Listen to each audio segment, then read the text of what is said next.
Seketruna-truni Banjarkau Desa Ungasan Badung kembali menggelar Festival Layang-Layang ke-12 yang bertajuk Seketruna Yowana Darmasanti STYDS Kite Festival 12 2018 yang diikuti oleh 443 layangan.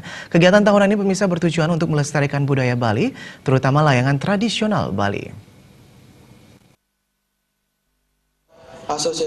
Seketruna Yowana Darmasanti STYDS Kite Festival 12 2018 berlangsung di lapangan BM Pantai Melasti Bukit Ungasan Badung. Festival diikuti 443 layangan dari berbagai bentuk seperti bebean, janggan, pecukan, dan kreasi modern. STYDS Kite Festival 12 2018 dibuka oleh Kepala Desa Ungasan Imade Kari. Ketua Panitia Kadek Sarodwipa Pranata mengatakan, festival diikuti berbagai bentuk layangan berasal dari kabupaten di Bali seperti Badung, Tabanan, Gianyar, Klungkung, dan Denpasar. Tujuan dari festival layangan untuk melestarikan budaya Bali, terutama layangan tradisional Bali. Dari sini kejauhan berwarna putih 459 pertahankan, masih melihat-liuk dengan kondisi. Untuk tujuan lomba layang-layang ini yaitu untuk melestarikan budaya Bali, serta menambah daya tarik wisatawan asing datang ke Bali, khususnya ke Desa Adat Ungasan. Ada berbagai macam event-event besar yang makin sore makin keras.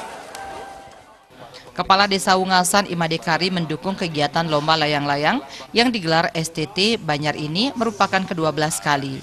Festival juga menjadi ajang pariwisata di Desa Ungasan.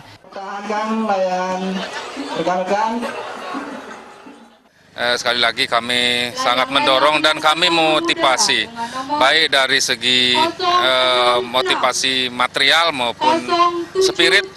Nah tentu itu adalah merupakan bagian dari kami pemerintah desa, karena bagaimanapun juga kita tidak bisa lepas dari Seketruna yang notabene adalah sebagai penerus perjuangan daripada baik dari keluarga maupun desa dan negara pada khususnya.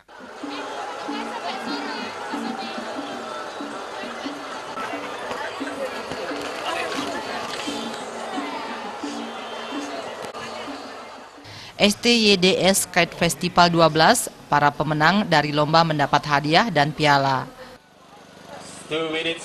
Winata, Bali TV.